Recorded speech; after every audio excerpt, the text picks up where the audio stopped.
r/nosleep. Posted by you/first, breath 1. I am a sociologist who participated in the God experiment. Subject 1. Have you ever wondered what it would be like to play God? Some questions should stay unanswered. We selected 7 individuals for the study. My colleague found it important to have a radical mixture of gender and sexual orientation. Discrete cameras were set up throughout the participants' home and places of business. We instructed the subjects to proceed with their daily activities, normally, as if nothing had changed. We then told our people a white lie. We told them that a team of scientists would be working to alter their lives. Allegedly, this group analyzed the recordings and applied subtle changes to the subjects' real-time routines. Each modification would be designed to improve personal productivity and overall contentment. We told subjects that they should not notice any differences, whatsoever. It could be as simple as a passerby saying hi. We also forbid all contact with us during this time. The reality was that we did nothing. We just watched. In the interest of avoiding the ire of recent legal proceedings, I will avoid using last names. I worked with a respected sociologist, named Thomas, or Tommy, for short. Tom's prestige in the industry secured our funding in the first place. I considered myself the intern. My job entailed ordering pizza, bringing coffee, and answering phones. Sometimes, Thomas allowed me to watch the cameras while he slept or left the building. Not a bad gig for a 23-year-old kid with a sociology degree. That changed soon after it started. My hatred for my job started when our first subject, Michael, began to behave erratically. The biography listed him as Subject 001, a straight white male, age 28. He stood at 6 feet 3 inches. He weighed 190 pounds. He had dark brown hair, with a blemish on the upper right corner of his eyebrow. Mike did not have a girlfriend at the time. Thankfully, Tom considered that factor. It did not take long for things to go haywire. On the second day of record keeping, I caught Mike talking to himself in the middle of the night. "I don't want to do it. I don't want to do it. Are you sure? I don't want to do it." The noise nearly caused me to fall off my chair. The rest of the day had been silent. I checked the cameras twice, but found no one else there. Thomas had left the building on another one of his errands. I texted him an alert just as Michael jumped out of bed on the infrared and walked to his door. Camera 3:001 is losing his marbles. Tommy walked into our makeshift laboratory a couple minutes later. He wore a look of guarded excitement and an undersized white coat that barely covered his overstuffed belly. Crumbs on his jacket suggested that snacking had caused him to slack off next door. Yet again. Tom looked fascinated when he saw the screen. He watched the monitor over my shoulder like a parrot. Michael banged his head against the wall. My colleague sounded downright giddy when he exclaimed, "It's happening. Record this, kid." I did not know what it meant. But I followed orders. After about 20 head bangs, Michael stopped moving. We waited and watched for 10 minutes. We checked his vitals. Somehow, Michael was not injured. He only fell asleep. Standing up. It is an eerie feeling to watch a man on the verge of losing his mind. The curtains in his apartment fluttered nervously in the wind. Every few hours, Michael roused himself from sleep and checked the window nervously, then returned to his perch by the bedroom door. He repeated this trend a few times throughout the night. He didn't get back in bed all evening. The next day, Michael got a promotion. We had nothing to do with it. We watched the whole thing from a hidden cubicle camera.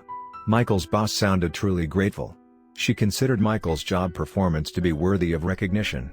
To boot, the firm had been particularly successful that quarter. That meant a big bonus. The shit-eating grin on Michael's face told us that he considered the experiment to be responsible. Our subject got very drunk that night.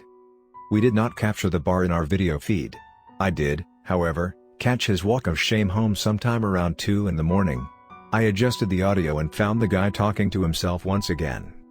"I don't want to do it. I don't want to do it. Are you sure? I don't want to do it." Michael walked into the apartment and flicked a light switch. The room remained quiet and empty.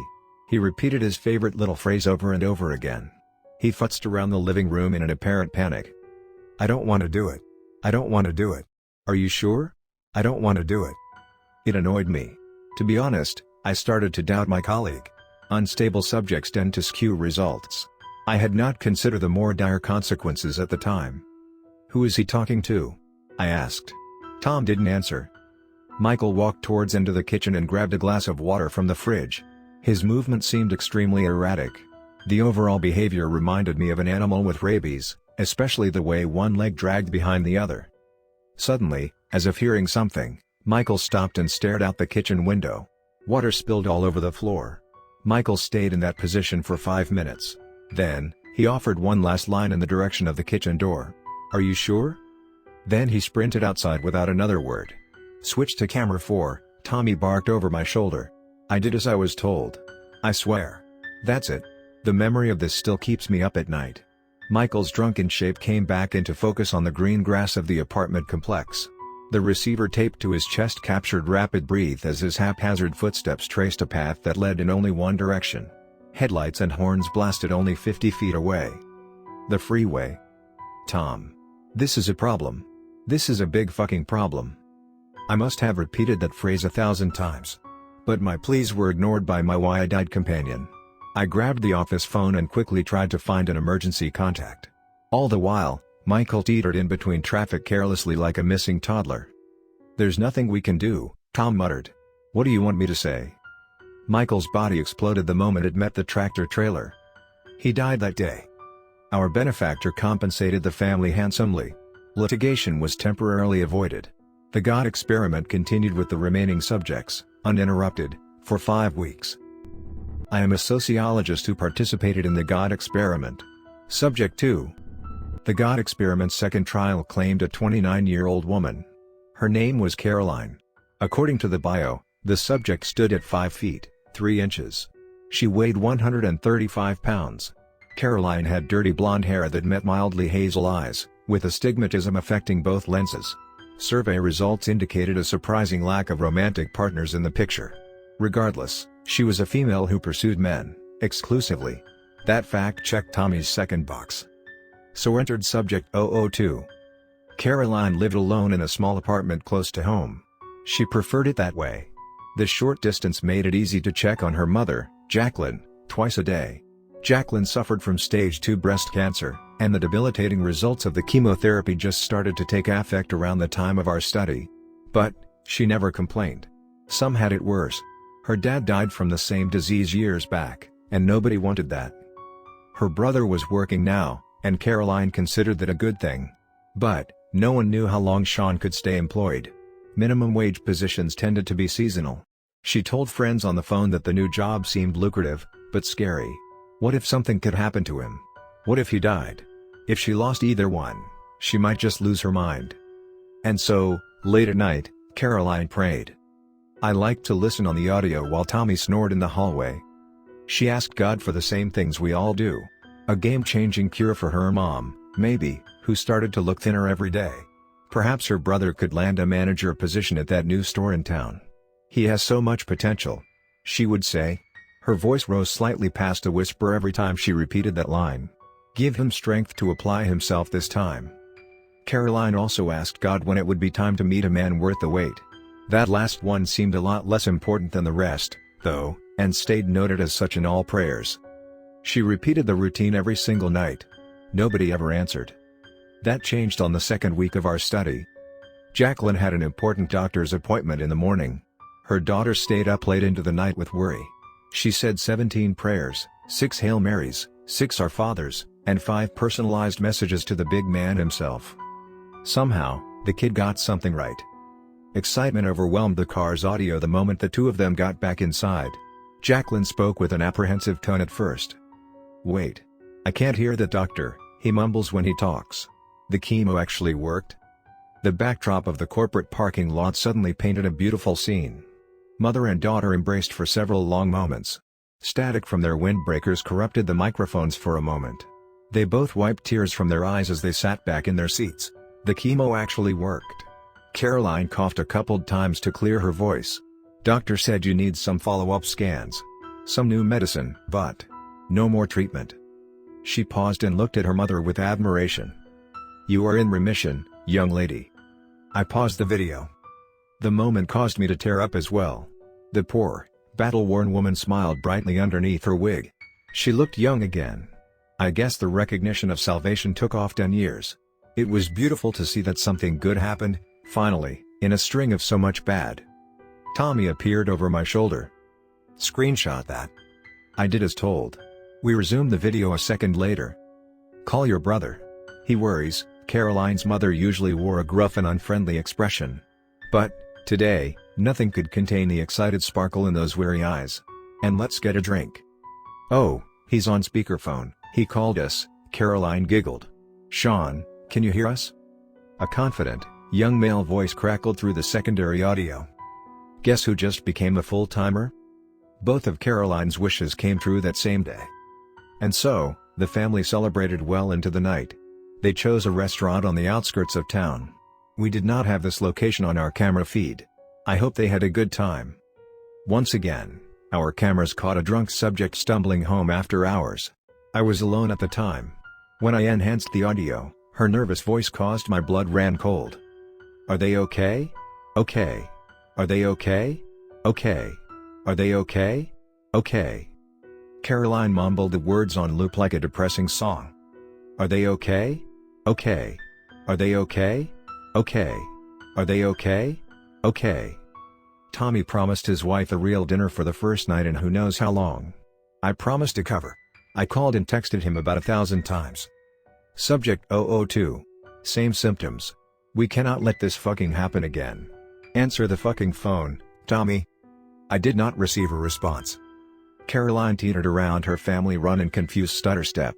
She repeated her new phrase to the empty room a few more times. The whole thing seemed bizarre, too bizarre for just a crazy night of drinking. I did not think drugs could have been involved, at least, not voluntarily. The girl didn't even keep alcohol in the house. After 5 minutes, Caroline walked to the door and stepped into the rain. The temperature read 43 degrees Fahrenheit. She did not have shoes, a sweater, or a hat. I swapped through views as quickly as possible in order to catch up. After a few moments, camera 2 found our subject in her backyard. A dusty cornfield sat on the corner of the rural property, and Caroline walked towards it slowly. She did not look worried, or in a rush. The mic caught cool, calm, and collected breaths through the rain. In fact, for the first time in the entire experiment, she seemed at peace. Blood pressure and vitals lowered to healthier levels. Her pulse did not indicate any issues. Caroline reached the edge of the cornfield before long. She turned and took one last look towards the house, and smiled. Part of me still feels like she smiled at the camera. Without warning, a blunt object struck her head from behind. I sat dumbfounded and helpless as a blurry shape dragged our subject away. The audio caught one last line before the mic fell into the maze. Are they okay? Okay. Subject 002 is still missing to this day. I am a sociologist who participated in the God experiment. Subject 3. Have you ever wondered what it would be like to watch 7 lives fall apart on camera? Picture yourself on a train ride over a mountain covered in ice. You can hear the avalanche. A monotonous rumble of shifting rocks and billowing snow overloads the cold air. That noise can only mean one thing, right? You are sure death is coming. But no one in the carriage screams. No one is crying. Instead, it's calm and quiet. Right up until the end. Subject 003 was a transgender male named Courtney. According to her biography, the participant stood 5 feet, 6 inches. He weighed 150 pounds. In the photograph, dark, unblemished skin met stylish black hair shaved short on one side. Courtney was in a relationship, with a female, but the happy couple had not moved in together. I considered camera placement to be ideal inside the cramped studio apartment. From an early age, Courtney exhibited clear signs that birth did not match the right body. Early onset identity crises led to complexities, including depression and anxiety, that went untreated throughout the teenage years. That madness ended when medical professionals took corrective measures to implement a lifelong dream. He worked a high-paying job in the healthcare industry, and held a padded HSA, to boot. He paid for the whole procedure on himself. Even still, Courtney's parents ceased all communication. That fact haunted him. Courtney never considered himself religious. Survey results indicated that identification with a few major concepts. He believed in a God. He believed in judgment, and punishment, and some sort of peace in the end for us all. Like everybody, Courtney had his own issues with the big man or big lady. On the topic of omnipotence, he wrote, "If there is a puppet master, I am his missing string." I found that sort of dark. But, he still prayed for some things. The messages delivered by his bedside in the dark of night were to no one in particular. Each offering began with something like, "I don't know if anybody is listening, but Because it felt safer that way. Easier not to damn yourself with one if you got a chance with another. He prayed for his family to talk to him again. He prayed for acceptance. He prayed for his little sister's health, and another promotion, and better medication, and less makeup. But most of all, he asked for something most may be able to understand. He prayed for enough money to make his girlfriend a wife and start a life. In the second week of our study, things seemed to be heading in the right direction. A late-night conversation in the bedroom with Samantha broached the topic of marriage. His little sister, Sarah, texted often and claimed she felt fine. The course of his career continued to trend upwards, and bonus season claimed another happy participant. However, we began to notice similar symptoms the Tuesday after Subject 002 went missing. Courtney's mother called that morning. The conversation started pleasant enough. She talked about herself, mostly. The gossip at the library, favorite television shows. The usual. However, the topic eventually led to where it always did, her father's drinking problem. Dad must have heard that last part when he walked by. He offered one soul-crushing bit of advice into the receiver while Mom tried to escape the room. "Tell my little girl, I say hello." Tom and I were both in the office at that time. The results of that single sentence were almost too horrible to bear. Courtney was in his car and approaching a bridge. The phone line disconnected. But he still screamed into it anyway. "Mom? Dad? That's it? You have nothing fucking else to say to me? Why did you even fucking call me? Why do you do this to me?" The line beeped without sympathy. Something inside the poor man's eyes looked dead inside. It did not require 720p video inside the dash cam to properly characterize the look of defeat and utter anguish. I wanted to help him but, as always, there was no time. Plus, the rules of the God experiment forbade interaction. Tommy looked ready to make an exception when Courtney pulled over and got out of the car. We switched cameras. Our participant stood on the narrow sidewalk and stared into the distance for a couple minutes. Then he walked forward. Fog had started to pour in at that altitude. Rain had floated in and out of the area all evening. Quietly, Courtney began to whisper one line on loop. Just like all the others. "I am your missing string. I am. I'm just your missing string. Hey! I am your missing string. Your missing string." Tommy appeared really worried at that moment. He grabbed his cell phone and furiously thumbed a text to a number I did not recognize. Then he reached over and paused my video, and instead pointed to an opposite monitor. Camera 4 showed the inside of the car. "What the fuck is that?" he asked. It was impossible to see any features. But one fact seemed clear. A black shape sat very still in the back seat, at about medium height. After a few moments, the door opened beside it, and something exited in the opposite direction. We frantically adjusted the cameras to get a view. But there was no one else in sight. I resumed the video and checked on Courtney. He dangled carelessly off a steel support beam as I repeated my favorite slew of curses. The cold, hard ground several hundred feet below did not seem to be worrying to anybody but Tom and me. "Where do all the missing strings go?" Courtney asked our audio feed. Then, he slipped off his shirt. He unattached the microphone. He finished one final sachet around the pole. Then Subject 003 took a dramatic swan dive into the below. I still wonder about his question. I don't think anybody really knows. I am a sociologist who participated in the God experiment. Subject 4. Michelle was a transgender female who never quite adjusted to the cameras in her home. That fact alone made her much smarter than the rest. It is an unmistakable and itching feeling to be watched. Some people recognize it better than others. The sensation can creep through your guts like a virus. It makes all those little hairs on your neck stand on end. Survival instincts implore human beings to seek shelter in these situations. It is always best to avoid the eyes of the hunter. But, what if there is no way to be sure of safety? What if the lion has eyes in every corner of the jungle? Subject 004's survey indicated a hermit-like behavior. She did not have many family or friends. Her employer was an online blog that allowed employees to work from home. The topics of conversation for this site were nothing short of the usual dog shit you see in National Enquirer and similar publications. Popular headlines included: "Woman marries alien," "Bigfoot kept lumberjack as love slave," and more of the usual attention-seeking crap. The more absurd, the better. Michelle had been with the company nearly 10 years. Her articles on conspiracy theories built a reputation that stretched across the country. Nevertheless, a layoff at corporate headquarters claimed her job in the second week of our study. As with past participants, our video caught all the gory details. Our subject cried in bed for days. She did not leave her apartment for a week. Doctor appointments stayed cancelled, groceries were delivered to the house, and the few friends remaining offered nothing outside a few half-hearted text messages. So it goes.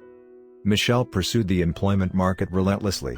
Personally, I thought this indicated a willingness to take life more seriously. The resume compiled online looked impressive to my untrained eyes. She called and begged several other companies that claimed to be hiring. She filled out 1 million applications online. But, I suppose the job market is tough for the type of person who once wrote that her landlord is a lizard. Most newspapers insisted on more serious experience. A few fellow blog sites openly laughed during interviews on the phone. The windfalls of hope and repeated disappointment became tough to watch. All of these factors added up left Michelle at home, all day, alone. She turned to alcohol somewhere around the 3rd week. Tommy blamed the strange behavior that followed on her excessive drinking. I remained unconvinced. The warning signs that I had come to identify seemed to be repeating themselves in Subject 004. One hungover morning, Michelle moved a chair into a blind spot in the kitchen. She sat there for 4 hours. The entire apartment stayed quiet during this time. When Michelle emerged, she seemed suspicious of everything from the cat to her own shadow. She searched the apartment endlessly for something, and that made us worry. During setup, Tom etched one of our cameras into the wood of her nightstand. Sure enough, she found it, after tearing the whole room apart. She talked to us openly from that point on. That revelation certainly affected our test results. But, as always, our responsibility stayed the same. Interference and correction did not present itself as an option. We were only observers. The camera became a prop in Michelle's bout of self-destruction. She carried that and a bottle of Jack Daniels everywhere. She talked to both as if live streaming. Most of the messages were incoherent and similar to the nonsense she used to peddle for a living. Reporting live from the kitchen, water has turned a mysterious brown color. Back to you, Doc. Reporting from the bedroom. Something is scratching underneath my floor. Can you guys hear that? Reporting from the den. Someone is outside my door. Is that one of you? Nothing I saw or heard on screen confirmed her theories. However, my concern started to get more serious when Michelle refused to sleep. 2 days without rest turned to 3, and 4, and 5. Her behavior became manic. On several occasions, I caught her staring at the walls for hours at a time. Soon enough, Michelle found the remaining cameras. She took to hiding in blind spots that made it impossible for me to see her after that. The frequency and length of the live streams radically decreased. I hoped that wherever she went, Michelle finally found some sleep. The apartment was always very quiet during that time. There were no other voices inside. One morning many days later, someone knocked at the apartment door. Michelle had not been outside in 2 weeks. Tom snored so loud in the lab that I almost missed it. The knock started out quiet and unassuming. After a few unanswered raps, it grew more aggressive, until it soon became an absolute pounding that stirred my colleague from his sleep and caused Michelle to sprint into my line of sight in a panic. Do you guys hear it now? We did. What do I do? I had no idea. Tom pulled out his phone again. He had a block on the device that obscured my vision from the side. I asked him angrily about the text messages. He started to answer me just as Subject 004 walked over to the door. Shit. She cannot answer that door, he muttered instead. Michelle could not hear us. She looked through the peephole neurotically. Then she shrugged her shoulders, caught a quick nervous breath, and unlocked the chain. Why don't we have vision in the hallway? I asked, fearing the answer. It came a second later. Gunfire erupted into our headphones. A bullet caught Subject 004 in the head. I knew immediately that our Michelle was dead. She did not even have time to scream. Tom pulled the plug from every computer, monitor, and power grid in the lab. Video and audio disappeared in kind. He fired off a few more rapid-fire messages. In a few short moments, the God experiment fell completely offline. His next words removed any doubt in my mind. We have to help the remaining subjects. We are running out of time. I am a sociologist who participated in the God experiment. The reason why Subject 685. God found me in the middle of a hurricane. We were absolutely flying down an ill-advised stretch of I-95. Storm warnings vibrated the phones in our pockets like a pair of dildos. That evening, the road stayed slick with white waves of spitting rain and bits of black ice that stuck to the asphalt like butter. I clung to the steering wheel, and kept my eyes on the road, but still begged my friend to fill me the fuck in. Who were you texting? What is going on? Where are we going? Say something." Tom tore his eyes from the phone and finally turned to face me. "How do you think we have any money?" I stared blankly. I had never really considered the fact. Studies always had donors. It could be anybody. Individuals, institutions, companies, or organizations. As long as all they followed the letter of the law. Which we did not. My colleague flicked my forehead like an asshole. I swatted his hand away and tried to focus on the road. "Who do you think paid for all the computers in the back seat? Or the lab we sit in every day? How about the extremely expensive video equipment we used to monitor 5 individuals the weeks they were murdered?" "5? Priyanka is?" Tom guffawed at my apparent stupidity. "Take the next exit." I did as told. The dripping water through the window made me shiver involuntarily. "I did it myself this time," he mumbled. "Better that way. For a dissident. Nothing but a little arsenic in her girlfriend's peppered chicken." "What the fuck are you talking about?" I asked. "You have to talk to me, man. I'm the one driving." Tom took one long look at me before he finally sighed and replied. "There is a man behind the curtain, Justin. There always is. We need to get away from him." A massive oak tree fell from the side of the road. It landed about 20 feet ahead. That should have given me enough time to stop. But the brakes in my car screeched unevenly. I did my best to swerve, and so, we did not crash immediately. Tom had time to offer one final line in the chaos before wooden splinters ripped apart the paneling of my mid-sized SUV. There is always a man behind the curtain. The next few moments in my memory is a mixture of broken glass and hurling objects. I can remember the tumbles pretty clearly. 1, 2, 3, 4, 5 suspensions of gravity in total. Seatbelts kept both of us stationed securely to the vehicle, but the same could not be said for the piles of electrical equipment. The good news was that the last turnover put the car right side up. The bad news was that we were in the middle of a New Jersey swamp. And Tom was losing a lot of blood. He faded in and out of consciousness. My arm felt broken. Nonetheless, adrenaline allowed me to pull my colleague from the car and lay him down on the hill. My middle-class pipe dream sunk into 2 feet of mud with all of our equipment. We were stuck. The gaining rain made it impossible to drag ourselves up. I tried to stop Tom's bleeding with my t-shirt. That was about as successful as trying to stop a spout with a pin. The worst wound the old man sustained struck his wrinkled, old head. Red bits of skin and flesh poked through my white shirt. The pulsing scrape seemed up the rain all the same. I don't think he had much time left. I do think the integrity of that moment made him reconsider a few things in life. He would have tortured her. The words again made me feel cold inside. Why? Who is he? Why does he care? I don't understand. Tom, why would you kill one of our subjects? It was just like going to sleep. A pair of headlights arrived by the side of the road soon after. I could barely see the figure that gracefully slid down the embankment. He wore an impeccable black suit that fit his thin and agile form flawlessly. I waved and called out. "There is a man dying here." But he did not reply. The rain started to erode the embankment we were lying upon. The shadow in the suit watched me struggle to hold up Tom's body with a broken arm and a couple cracked ribs. He snorted audibly and said, "Good evening to you both," in an awkwardly confident tone. I tried to reply back. Help had arrived. I thought we were saved. But, before I could, the man Tommy once called God shot him 2 times in the stomach. Then there was only one subject remaining in the study. I am a sociologist who participated in the God experiment. Subject 7. I wished I wasn't alive. That's such a bullshit statement these days. What do the kids call it? Basic? The very same line could be applied to waiting in the doctor's office with a common cold, or sneezing in someone's face, or using the restroom in a public place. It just doesn't mean anything, anymore, you know? Exaggeration and veneer have taken the guts out of the very words meant to imply the severity of my situation. Truthfully, now. Let's try that again. I wished I was not alive. If you thought the devil capable of immense torture, then God will almost certainly offer you a pleasant surprise. He brought me somewhere inside. The drugs that coursed through my veins in and for were unlike anything I had ever experimented with in college. Pain became something to rest my hat on when breathing was no longer a required chore. The shapes inside my teeming space blended together like 3 white rabbits shuffling through a surgery room. I felt insanity grip the corners of my brain and hold it tight like a vice. I prayed to death through gritted teeth and begged him to visit that night. But he didn't. Tommy knew about this fate. His last words told me everything I needed to know.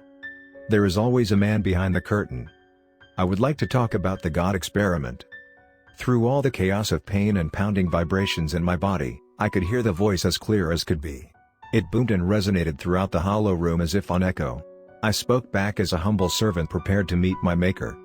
Subject 005 is a little lady named Priyanka. She is a 25-year-old, bisexual female. A white rod of lightning intercepted my mind. Again. Subject 005 was killed by Subject 6, Tommy. The pain grew worse. God did not like my answer. I asked him why. His response was to draw a deep breath and an overwhelming sigh. The kid's too loopy. This is not working. We will have to try again later. I looked around the room and tried to take in my surroundings. The walls were stained with waves of brown water damage and growing mold. The floor felt concrete. My bare feet were tied up to the legs of a rickety wooden chair. I shook it nervously. Fuck, God screamed in annoyance. This is not the plan. This is not the fucking plan. A female voice called out from somewhere in the background. Life never fits the plan, Diego. But, you were the handler on this one. You're fuck up. A third deep tone murmured its support. Diego's reply seemed angry. I did not know why. His memory is supposed to wipe. The feds tested it years ago. Hell, we have used these same drugs on Subject 006 for 6 years. Is it too soon? The female voice sounded downright cocky when she replied. Not too soon. Just doesn't always work the way you want. Their voices converged in a cacophony of whispers too difficult to understand.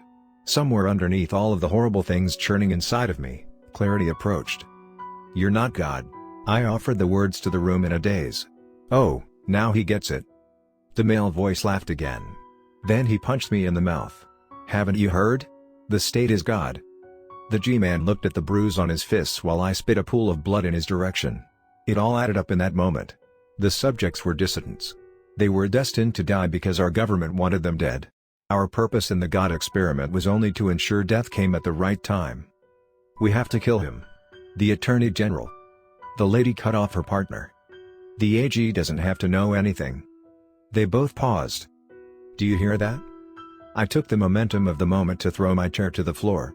The struggle that ensued did not favor my side. I broke the legs, and managed to scurry free. But soon enough, the third giant crow wrapped his arms around my arms while the other two punched me. When Tom burst through the unlocked door to a room. I outright laughed at his sheer stupidity. The fat man was covered in blood. It dripped from his head and lab coat like an absurd, C-rated horror movie.